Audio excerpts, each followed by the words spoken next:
Hello everyone, thank you for joining me on this rider Pilates session where the focus is going to be spinal mobility. The aim of this session is to help you move better through your body so that you can then move better with your horse. So let's get going, make sure that your body is ready to work.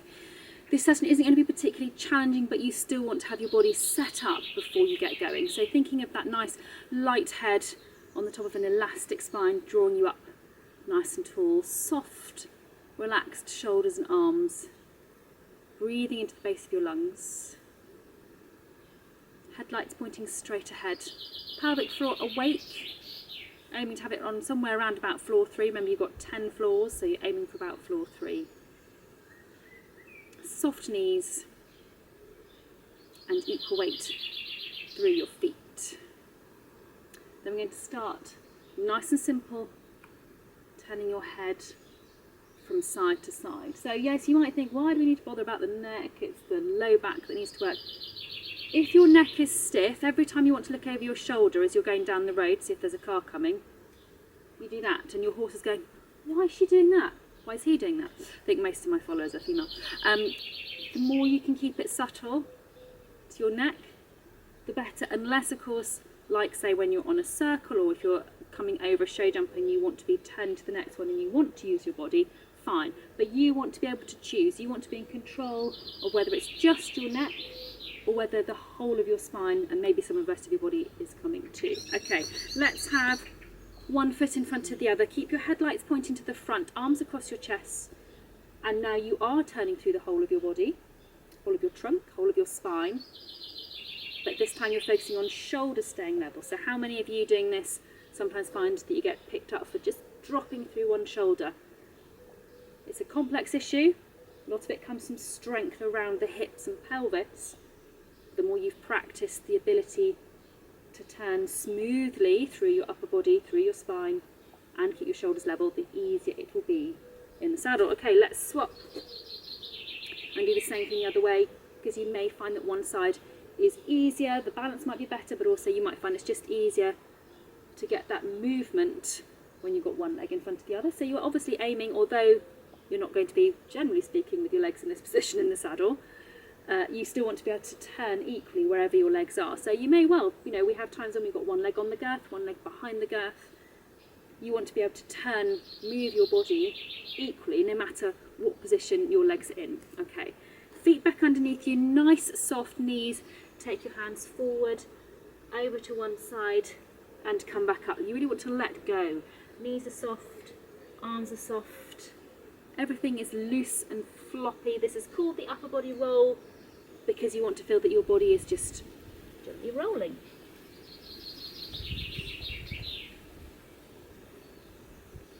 Let's do one last one.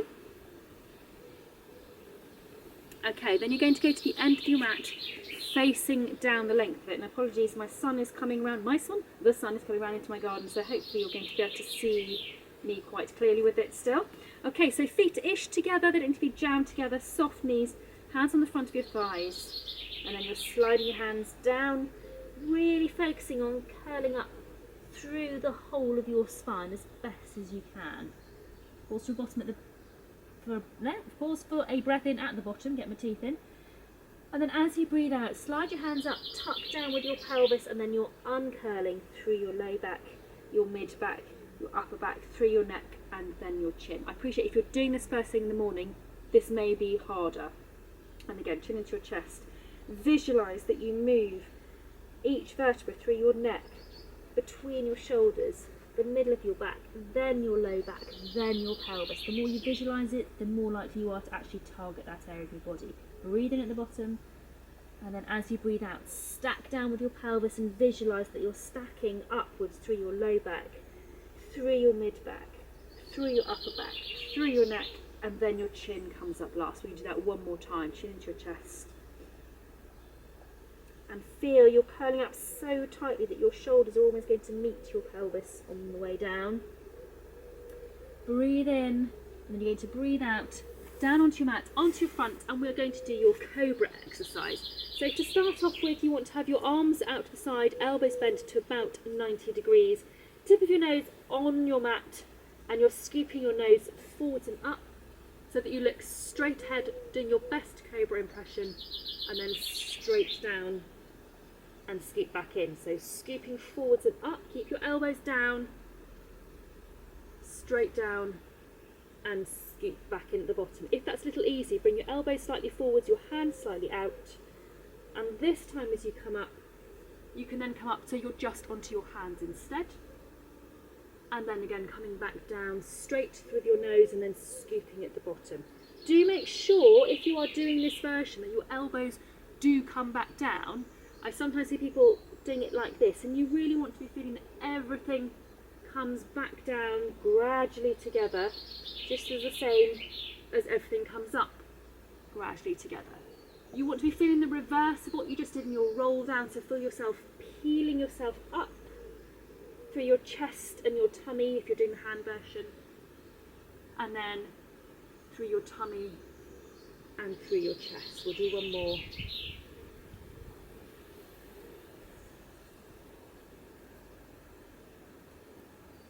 Okay, we're going to move on to doing your Swan Dive.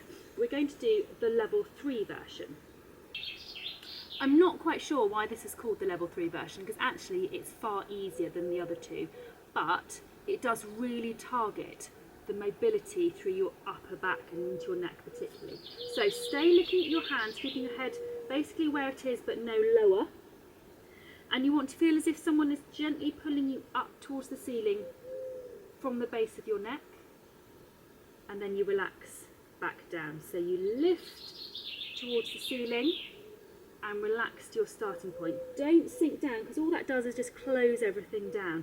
We're looking to open, lengthen that area between your shoulder blades and the spine, and then relax to your starting point. You want to feel like everything is made of elastic.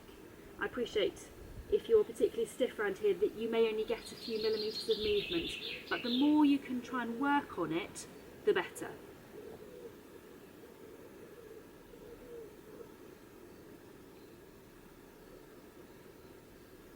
And we'll do one more. Okay, we're now going to turn onto your back. We'll start off going to be doing your bridge exercise. We're going to start off just with some nice simple variations. So bring your feet a little bit closer towards your bottom than you think that you're going to need. Remember, if you've done these before, with that shoulder bridge, if your feet are too far away, you're far more likely to get cramp in your hamstrings. So before you start, check that you're comfortable, your knees and feet are approximately hip width apart, and bring your pelvic floor onto floor 3. Imprint your low back into the floor, and then you're peeling up, looking for that straightish line, shoulders, headlights to knees at the top. Make sure you can breathe. Come back down through your imprint to neutral. So pelvic floor onto floor 3, imprint and peel up. And then as you come back down, each vertebra in turn, imprinting at the bottom. I'm over a dip in the ground, so it's quite hard to imprint. Okay, we'll do one more this way. Imprint and peel up. Coming back down, each vertebra in turn, imprinting to neutral. Okay, I'd like you now to turn your feet so that the soles of your feet are touching each other. Again, pelvic floor onto floor 3 before you start. Imprint and peel up. You won't be able to go anything like as far. And come back down, imprint at the bottom to neutral. So this is quite a bit harder, but it's harder because we've taken a lot of your balance away, and also we've changed the angles at your hips, so it will make the movement you've got through your back a little bit less as well. But it's good to be able to control that movement in a variety of different positions. So just because your hips or your legs are in one place shouldn't mean that you then lose your ability to control and move through your back.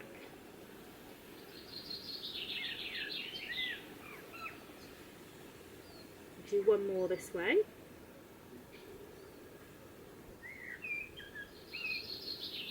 Okay, bring your feet back up again, but this time I want you to have one foot in front of the other. Do be careful, because your furthest away foot is probably going to be putting your hamstring slightly into cramp territory, so just take care with this one. Then again, pelvic floor onto floor 3 before you start. Imprint your low back and up into your bridge. Your challenge now is to try and make sure that at the top of your bridge your pelvis is staying level. The temptation is for it to drop off on the side where your foot is further away. So keep your pelvis level all the way up and all the way back down, even though your legs are not matching. So again, when you think about in the saddle, it's a bit like with the rotation exercise we did to warm up, your legs are not always directly underneath you. If you are turning, if you're giving lateral leg aids, for example, you're going to have one leg on the girth, one leg behind. You still want to have good control, good positioning through your spine and through your pelvis. Let's swap your legs around. What you don't want to find is that you can do it one way but not the other, and that with your legs in one particular position or combination, you lose the ability to move well through your spine. You end up blocked, because then you're just going to block the horse. So again, off you go, peeling up, making sure you're level at the top, not dropping off to the side.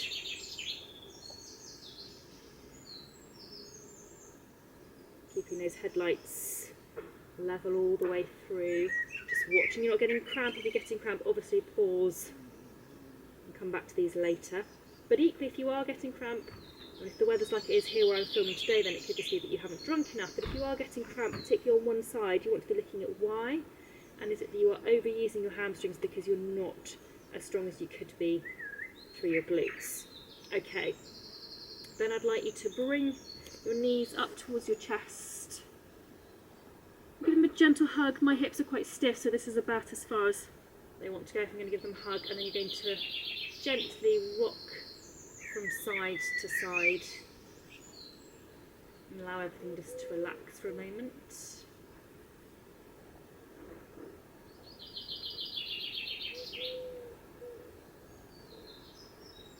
Okay, then bring your feet down one at a time. Bring your arms out to the side. You want your feet and knees together because you're going to do your double hip twist. Rolling your knees to one side and look over the opposite shoulder. Come up to the top. And we'll do the same thing the other way. Try to keep your top foot glued to your bottom foot so it doesn't get left behind. It comes to, and then you get a much greater lengthening down that side. If you want to hold that stretch position to one side, go for it.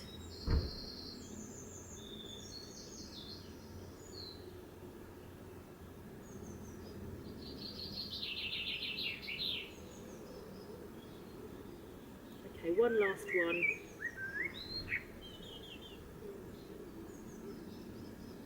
Okay, then I'd like you to come up so that you're onto your hands and knees, because we are going to do your thread the needle, one of my all-time favourite exercises, so good for moving through the spine. So we are going to take one hand up, look at your hand, just like you did with the double hip twist. Look at your hand, because that means you get all of your spine involved, right from the bottom to the very top. Then you're going to pass that hand through that gap. You can vary it, you can keep the elbow straight or you can bend the elbow, and then bring the hand down. Same to the other side, hand up, look at your hand through that gap, and again you're looking at your hand as you go, so that the whole way through this movement the whole of your spine is involved. If you're just doing this, hopefully you can see, but if you do it yourself you can feel just how much less of your spine is involved in that movement if you don't add your neck in. Because it's not just the neck that gets blocked, you block the movement down into your upper body as well, because everything is so connected. Okay, we'll do one last one. Okay, then if you can, bring your bottom back so you're resting onto your heels. If that's not comfortable, you can try tucking your toes underneath your feet, or just find whatever hover position feels comfortable for you. If you've got raging back pain, don't, but you're probably not doing this session. If you have got raging back pain, stretch your arms out in front of you. Relax your head down towards the floor. And see if you can do a couple of nice, deep breaths.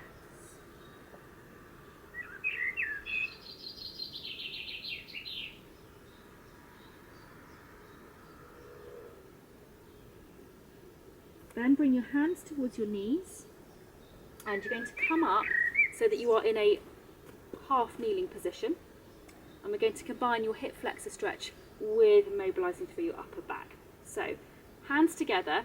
As you push your hands forward, bring your headlights forward and then reach up while your headlights are still forward. It's one of those few times where you're allowed to let your ribs and those ropes move and come back down. Not that we've worried about them today, but if you're a regular follower, you'll know exactly what I'm talking about. So as your pelvis goes forward, your hands go forwards and up. Come back down. And if you don't know what I'm talking about, you need to follow me more, and then you'll find out as you go. So one more time. Okay, let's swap and do the same thing on the other side before I disappear completely behind the glare of the sun. And again, as your hands go forwards and up, bring your headlights forwards and down. And again, forwards and up. One last one. Remember, we're not actually, I should have said that before, we're not trying to lengthen, make those tissues any longer. We're just taking those tissues through their full available length.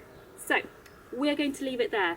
I hope you've enjoyed that session. I think these spinal mobility ones are often really nice to do. If you're feeling a little bit stiff, if you just want to do some exercise but you don't want to work yourself too hard, these sessions are really good to do. Come back to this regularly because often stiffnesses creep up on us without us realising. So by revisiting something like this, say every month, every 6 weeks or so, you can start to pick up if you're getting any subtle stiffnesses or asymmetries starting to kick in. Thank you so much for watching. If you haven't already subscribed, please do so, and please don't forget to share this amongst your riding friends as well, so that you can all really benefit. Look after yourselves, enjoy whatever riding you're doing at the moment, and I'll see you next time.